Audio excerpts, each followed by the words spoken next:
Okay, welcome दोस्तों। एक बार फिर आप लोगों का स्वागत है मेरे यूट्यूब चैनल में। आज की जो जजमेंट है मैं कवर कर रहा हूँ choice real estate private limited company की, जिन्होंने रेवाड़ी में एक प्रोजेक्ट फ्लोट किया था प्रथम अपार्टमेंट्स के नाम से। ये एक ग्रुप हाउसिंग प्रोजेक्ट था। सो उसी की जजमेंट आप हम आज कवर करेंगे। सो आइए देखते हैं जजमेंट में इस पर्टिकुलर केस में क्या हुआ। सो 2013 की अलॉटमेंट थी। टावर नंबर 3 में ये फ्लैट हुआ था। फ्लैट का एरिया 765 था। 2014 का एग्रीमेंट है, जनवरी का, और 2019 में इनको पोजीशन मिलना था। सो इस पर्टिकुलर केस में 5 साल का टाइम पीरियड लिया है। सो मैं बताऊं, जो यूजुअल टाइम पीरियड होता है 3 मंथ्स प्लस एक्सटेंडेड 6 मंथ्स, मगर इस केस में ऑलरेडी 60 मंथ्स यानी कि 5 साल और 90 दिन ग्रेस के साथ था। 21 लाख 22 लाख के तकरीबन ये टोटल प्राइस था, और 20 लाख ऑलरेडी कंप्लेनेंट ने दे चुके थे। सो प्रथम अपार्टमेंट के नाम से बावल रेवाड़ी का प्रोजेक्ट था।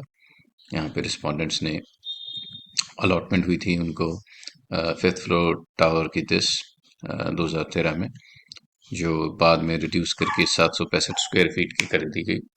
उसके बाद 21 लाख 87 हज़ार के तकरीबन इनके पैसे थे, उसमें से इनको 20 लाख मिले। कंस्ट्रक्शन लिंक्ड प्लान था, और जहाँ पे इन्होंने एक होम लोन भी लिया था HDFC बैंक से 2013 में। सो उनकी भी इन्होंने रिसिप्ट्स लगाई अपनी एनेक्शंस 3 में। उसके बाद due to some objections by town planning, इन्होंने एरिया रिड्यूस कर दिया 818 से बना के 765 तक का। फिर 2014 में इनका बिल्डर बायर एग्रीमेंट बना, जहाँ क्लॉज 8 के हिसाब से इनको तकरीबन 5 साल प्लस 90 डेज के अंदर ये पोजीशन देना था।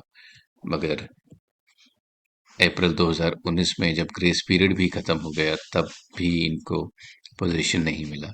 इसी सूरत में फिर इन्होंने ये रिफंड के लिए केस डाल दिया है, और इस चीज़ को कोर्ट ने भी कवर किया है।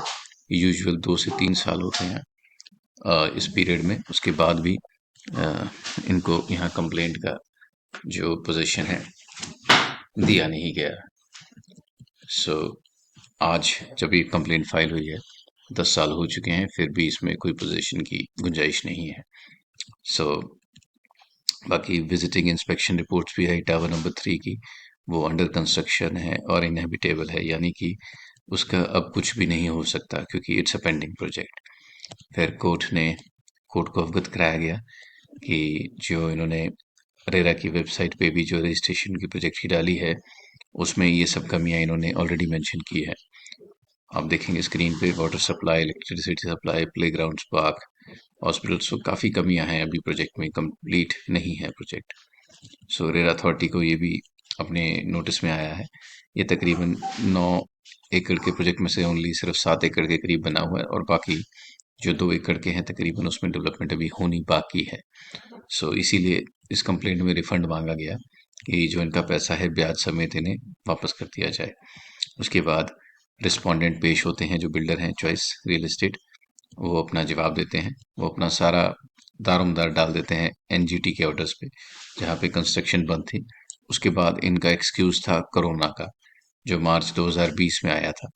सो कोर्ट ने यही कहा कि आपका तो 2019 में था पोजीशन देने का, आपने ऑलरेडी 5 साल प्लस 90 डेज लिए हैं, जो औसतन प्रोजेक्ट के 3 साल के टाइम से ज़्यादा था। फिर भी आपको प्रोजेक्ट पूरा करने में टाइम लग गया। सो इनका जो ये एक्सक्यूज था, कोर्ट ने नहीं माना। कोर्ट को जो इन्होंने बताया कि जो एग्रीमेंट्स थी, टर्म्स थी, वो फोर्स मेजर की थी, यानी किसी भी सूरत में प्रोजेक्ट को अगर रोका जाएगा किसी आपदा के करके, तब ये बनेगा। तो ये कोर्ट ने इनका नहीं माना। कोर्ट ने कोविड-19 का जिनको एक्सक्यूज था वो रिजेक्ट कर दिया, और कोर्ट ने कहा कि ये एज पर लॉ नहीं है। उसके बाद दोनों साइड की प्लीडिंग्स कंप्लीट हुई, और ये केस आर्ग्यूमेंट्स पे होता है। अब यहाँ पे रिफंड के लिए आर्ग्यूमेंट्स की हम देखते हैं क्या क्या डिसाइड हुआ। 22 लाख में से 20 लाख रुपए ऑलरेडी इनके पास जमा थे 2018 में। 2014 की एग्जीक्यूशन, यानी कि 90% पैसा ऑलरेडी इनको दे दिया गया, और ये लोन पे था HDFC बैंक के। उसके बाद इनको हायर साइड मिला पोजीशन देने के लिए 5 साल प्लस 90 डेज। ये फिर भी नहीं प्रोजेक्ट पूरा कर पाए, और ये जो कोरोना का एक्सक्यूज था, वो कोर्ट ने रिजेक्ट कर दिया, क्योंकि 2019 और 2020 में जमीन आसमान का फर्क है। दिल्ली हाई कोर्ट की एक जजमेंट भी कोर्ट हुई है कि अगर आप डिफॉल्टर हैं तो आप कोरोना का इस्तेमाल नहीं कर सकते क्योंकि आप डिफॉल्टर ही हो। उसके बाद एनजीटी का भी इन्होंने एक्सक्यूज लिया कि दिल्ली के आसपास कंस्ट्रक्शन में इनको रोकथाम के लिए कहा गया है। उस एक्सक्यूज को भी नहीं माना कोर्ट ने। कोर्ट ने इस चीज़ को निराधार बताया कि बिना किसी आधार के आप अपना जो डिले है उसको जस्टिफाई कर रहे हैं।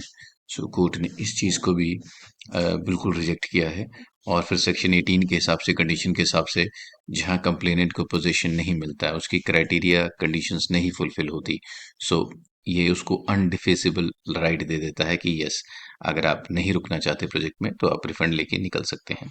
सो कोर्ट ने उस चीज़ को डिस्कस किया और फिर फाइनली इस केस में रिफंड को ऑर्डर कर दिया। इनकी पुरानी जजमेंट भी आई हुई है चॉइस रियल एस्टेट डेवलपर्स की, मीनाक्षी कंपोज की, जो 2022 दिसंबर में डिसाइड हुई थी। ये सिमिलर मैटर उन्हीं टर्म्स पे है ये, और उसमें भी इस जजमेंट को सेम उसी तरह डिक्लेयर कर दिया गया है। सुपोजिशन मिलना अभी बाकी है इनको, और जो इनका कंप्लीशन सर्टिफिकेट ऑक्यूपेंसी वो टिल डेट अभी आने की गुंजाइश नहीं है। सो इसी बेसिस पे इनको जो रिफंड है कंप्लेनेंट को दे दिया गया है। एंड जो इंटरेस्ट रहता है आप लोगों को पता होगा, वो रेरा का SBI प्लस MCLR है, जो रूल 15 के हिसाब से है। तो कोर्ट क्या है आजकल खुद ही कंप्यूट कर देती है इंटरेस्ट, यानी कि फ्रॉम डेट ऑफ पेमेंट, यानी जिस डेट से पेमेंट दी है और आज तक की। सो आप देखेंगे टेबुलर फॉर्मेट में, और पूरी जजमेंट्स का पैसा आप देखेंगे कवर कर देंगे। तकरीबन 20 लाख इनका प्रिंसिपल है और 21 लाख इनको एज अ ब्याज मिलेगा। सो तकरीबन 41 लाख 23 हजार समथिंग इनको एज एन रिफंड दे दिया जाएगा 11.10% के हिसाब से। और कोर्ट इनको 90 दिन का टाइम देती है कि आप 90 दिन के अंदर पेमेंट करें। सो होप आप लोगों को ये जजमेंट समझ आई होगी। मैं ऐसी वीडियोस आप लोगों के लिए बनाता रहूँगा। देखते रहिए मेरे चैनल को यूट्यूब पे, और सब्सक्राइब और लाइक करना ना भूलें। Thanks for watching.